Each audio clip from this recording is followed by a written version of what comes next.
We don't concede.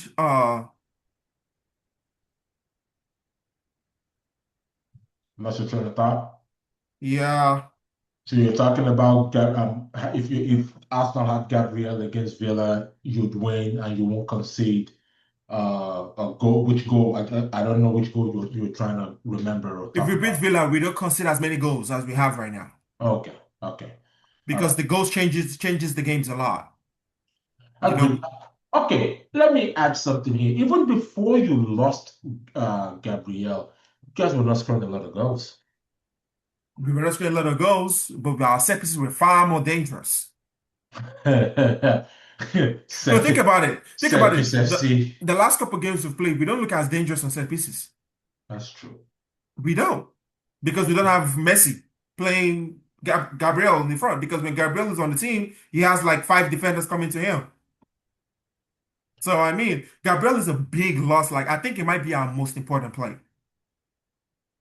Because if you see the Aston Villa game, the team has to work because you're trying to protect Timber and Hincapie.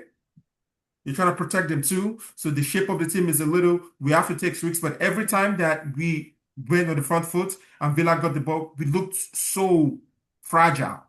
But with Gabriel, we look more assured on the team. And now, coupled with that, there's no Saliba there. So with the team, the way the team is right now, I still think the team might be able to pull it off.